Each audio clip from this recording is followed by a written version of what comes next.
Hello students, welcome to my YouTube channel. और आज मैं आपको क्लास 10th साइंस का लाइफ प्रोसेस वाला चैप्टर कराऊंगी। ठीक है। इसका हमने कल फर्स्ट पार्ट थोड़ा सा पढ़ाया था क्या कि what is nutrition and its types, और लाइफ प्रोसेस क्या होती है, कौन कौन सी प्रोसेस हैं जो हमें अपनी लाइफ को सर्वाइव करने के लिए मैंडेटरी हैं। ठीक है। इसमें हमने सबसे पहले न्यूट्रिशन स्टार्ट किया था। न्यूट्रिशन में हमने क्या पढ़ा था, ऑटोट्रॉफिक न्यूट्रिशन और हेटरोट्रॉफिक न्यूट्रिशन। ठीक है। आज हम पढ़ेंगे न्यूट्रिशन इन प्लांट्स। तो plants makes own food with the help of light energy and some other raw material, this process called photosynthesis. Plants क्या करते हैं, प्लांट्स CO2 और वाटर की हेल्प से लाइट एनर्जी और क्लोरोफिल की प्रेजेंट में अपना खाना खुद बनाते हैं, फूड सिंथेसिस करते हैं। ये ऑटोट्रॉफिक होते हैं। इस प्रोसेस को हम कहते हैं फोटोसिंथेसिस। ठीक है। ऑटोट्रॉफिक का निकल पड़ा है तो कौन होते हैं, जो अपना फूड सिंथेसिस खुद अपने आप करते हैं। ठीक है, किसी पर डिपेंड नहीं रहते। Required raw materials of photosynthesis, तो कार्बन डाइऑक्साइड की रिक्वायरमेंट रहती है, जो वो कहाँ से लेता है प्लांट, एटमॉस्फेयर से, वाटर, सॉइल वाया, रूट से, लाइट एनर्जी, सनलाइट ले लिया, क्लोरोफिल इनसाइड क्लोरोप्लास्ट, लीफ के अंदर होता है क्लोरोप्लास्ट, उसमें क्लोरोफिल होता है। ठीक है। अब नेक्स्ट है मैकेनिज्म ऑफ फोटोसिंथेसिस। तो सबसे फर्स्ट स्टेप इसके लिए क्या है, absorption of light energy by chlorophyll. Chlorophyll सबसे पहले क्या करता है, लाइट एनर्जी का एब्जॉर्प्शन करता है। फिर वो क्या करता है, लाइट एनर्जी को केमिकल एनर्जी में चेंज करता है। ठीक है। और splitting of water molecules, water molecules जो होता है उसका क्या करता है, स्प्लिटिंग करता है, उसको तोड़ता है, किसमें, हाइड्रोजन और ऑक्सीजन में।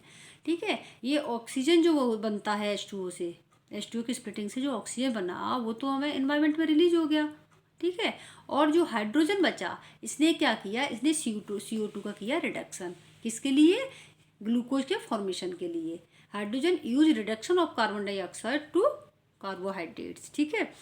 तो इसकी रिएक्शन क्या है, ये रिएक्शन जरूर तैयार कर लेना आप, ये भी लिखनी पड़ेगी आपको फोटोसिंथेसिस में। 6CO2 + 12H2O सनलाइट और क्लोरोफिल की प्रेजेंट में क्या बनाते हैं, C6H12O6 + 6O2 + 6H2O। ठीक है। तो ये क्वेश्चन आ जाता है MCQ में कि जो इन्वायरमेंट में ऑक्सीजन रिलीज होती है वो CO2 से निकलती है या वाटर मॉलिक्यूल से। तो हमें पता चला वाटर की स्प्लिटिंग से हमें जो ऑक्सीजन मिलती है वो बाहर इन्वायरमेंट में निकलती है। ठीक है। कन्फ्यूजन नहीं होना, हमें CO2 वाली ऑक्सीजन नहीं लिखना, CO2 का तो क्या हो गया, रिडक्शन हो गया। अब प्रोडक्ट ऑफ फोटोसिंथेसिस, फोटोसिंथेसिस के प्रोडक्ट क्या हैं, ऑक्सीजन है, वाटर है और फूड है। ठीक है। अब हम पढ़ लेते हैं स्टोमेटा के बारे में। स्टोमेटा क्या होता है,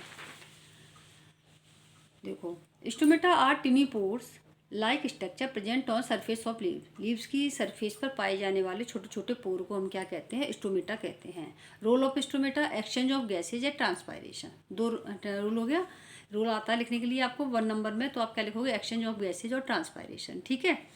स्ट्रक्चर ऑफ स्टोमेटा भी आ जाता है बनाने के लिए। तो इसमें देखो, जो ये अंदर का ये पोर है, ये क्या है, स्टोमेटा है। स्टोमेटा की जो इनर वॉल होती है वो थिक होती है। इसको दोनों तरफ से बीन शेप की गार्ड सेल्स कवर किए रहती हैं। ठीक है। गार्ड सेल्स में एक न्यूक्लियस होता है, वैक्यूल्स होता है और क्लोरोप्लास्ट होता है। ठीक। और इन सब को बाहर से गार्ड सेल्स को कौन, सब्सिडियरी सेल्स कवर की होती हैं। इसको आपको बनाना सीखना है। ठीक है। जब इन गार्ड सेल्स में पानी भर जाता है दिन के टाइम में, स्टोमेटा ओपन होता है। तब जब ये गार्ड सेल हैं ये फूल जाएंगी तो ओपन हो जाएगा स्टोमेटा। जब गार्ड सेल में पानी नहीं रहेगा तो ये पिचक जाएंगी तो स्टोमेटा बंद हो जाएगा। ठीक है। ओपन एंड क्लोजिंग स्टोमेटा, देखो ये दोनों ऐसे हो जाएंगे, क्लोजिंग में ये कंडीशन होगी और ओपन में ये। डे टाइम में ओपन होंगे तो ऐसे होंगे स्टोमेटा, और नाइट में ये क्लोज हो जाएंगे। ठीक है।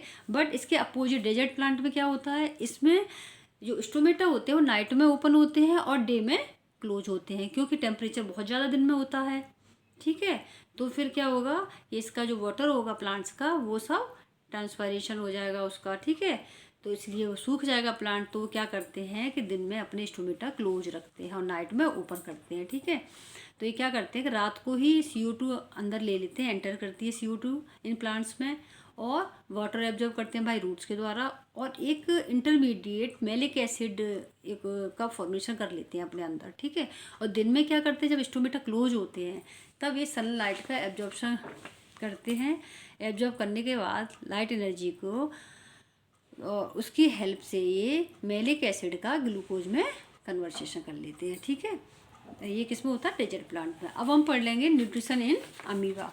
ये आ जाता है, इसका डायग्राम आ जाता है बनाने के लिए, ठीक है। तो ये 6 स्टेप में इसका डायग्राम बना लेना, ठीक है। और एक फ्लो चार्ट है वो बना देना। न्यूट्रिशन अमीबा आ जाए ना तो उसमें आपको एक फ्लो चार्ट दे देना है और डायग्राम बना देना है, ठीक है। देखो सबसे पहले क्या होता है, अमीबा अपने फूड पार्टिकल्स के पास आता है, ठीक है। अमीबा की जो शेप होती है वो फ्लेक्सिबल होती है, फिक्स नहीं होती, ठीक है, चेंज करता रहता है शेप को। तो यहाँ आया फूड पार्टिकल्स के पास, फिर इसने अपना क्या किया, जो मेम्ब्रेन है इसको एक्सटेंड किया, ठीक है। और एक्सटेंड करके ऐसे इस टाइप का स्ट्रक्चर बना लिया इस फूड पार्टिकल्स को कवर करने के लिए, इसको कहते हैं सीडोपोडिया, ठीक है। नेक्स्ट में क्या हुआ कि इसने ये जो सीडोपोडिया बनाए थे उनको ज्वाइंट कर लिया और अंदर फूड पार्टिकल्स को ले लिया, वैक्यूल्स का फॉर्मेशन कर दिया।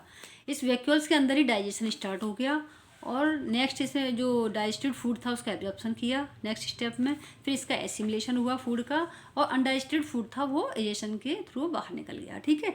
तो ये 6 स्टेप आपको बनानी है और इसका फ्लो चार्ट आप फ्लो चार्ट में क्या लिखेंगे कि amoeba extension of cell membrane, तो बना क्या, सीडोपोडिया। फिर कैप्चर ऑफ फूड को कैप्चर कर लिया उसने सीडोपोडिया के हेल्प से। फिर take in food vacuoles, vacuoles का फॉर्मेशन कर लिया उसी में, वैक्यूल्स में इसका डाइजेशन हो गया और अनडाइजेस्टेड फूड बाहर निकल गया, ठीक है। इसको फ्लो चार्ट के उसमें ये मैंने एक शॉर्ट में भी भेजा है, वो भी आप देख लेना, उससे आपको समझ में अच्छे से आ जाएगा, ठीक है। Thank you for watching. यदि आपको वीडियो हेल्पफुल लग रहा हो तो प्लीज़ लाइक करें, शेयर करें और सब्सक्राइब जरूर करें। मैंने छोटे छोटे वीडियो पूरा न्यूट्रिशन को 3-4 पार्ट में इसलिए तोड़ के बनाया है, इससे आप बोर ना हो, 5-10 मिनट में देख के आपकी चीज़ें क्लियर हो जाएं। एक क्वेश्चन स्टोमेटा के स्ट्रक्चर पे आता है तो उसको आप अलग से तैयार कर लेंगे, फिर न्यूट्रिशन अमीबा आएगा, इसको आप तैयार कर लेंगे, ठीक है। और फोटोसिंथेसिस की यदि वो आती है, वर्किंग आती है, तो आप वो कर लेंगे कि वह splitting of water, light energy का एब्जॉर्प्शन किया, क्लोरोफिल, वो सब चीज़ें स्टेप मैंने जो बताई थी वो लिख लेंगे, ठीक है।